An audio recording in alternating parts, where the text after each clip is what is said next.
Сәлеметсіздер ме, құрметті студенттер?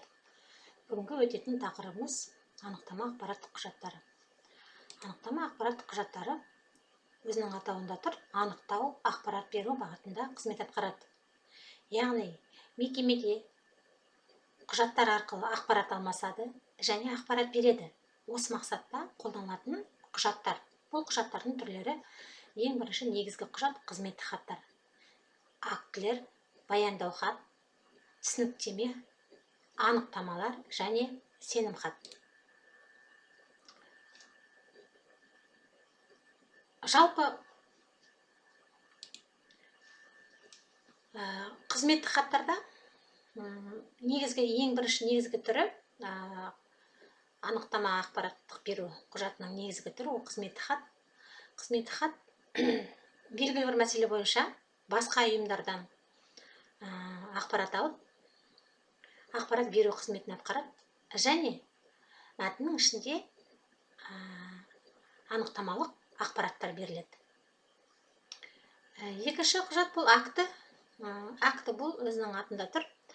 Белгілі бір оқиғаны, фактіні, іс-әрекетті растайды.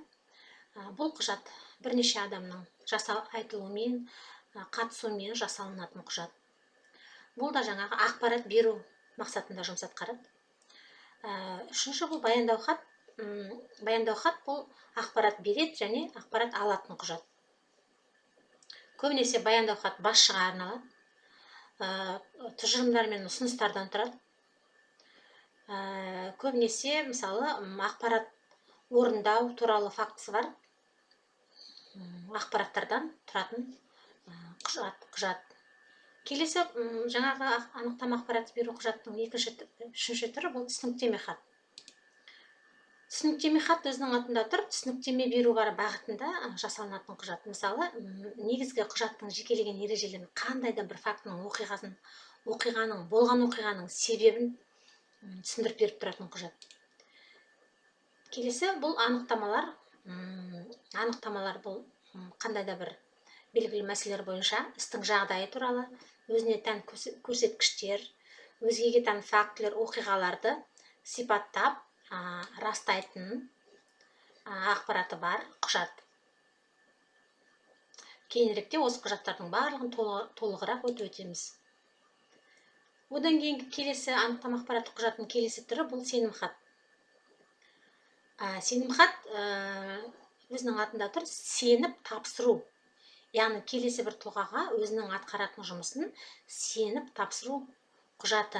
Жаңағы құжаттың ішінде осындай ақпараты бар құжат.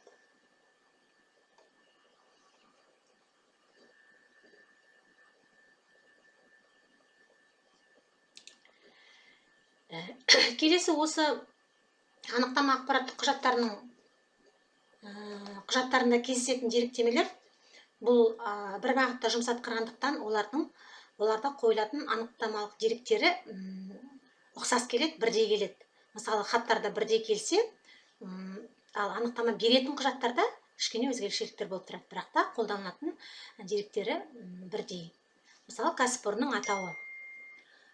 Кәсіпорын бөлімшесінің атауы көрсетіледі.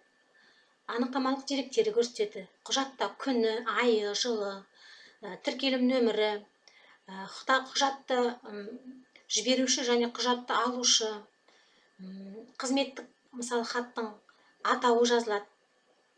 Мәтіннің тақырыбы, негізгі мәтін, құжаттың қолы, хат жіберушінің аты жөні деген сияқты деректемелердің барлығы осы анықтама ақпараттық құжаттарында жазылады. Жалпы анықтама ақпараттық құжаттар, жаңа айтып кеттік, атқаратын қызметі ақпарат беру және ақпарат алмасу. Негізгі сіздердің түсініп алатындарыңыз жалпы анықтама ақпараттық құжаттарының түрлері және оның атқаратын қызметі және онда кездесетін деректемелер.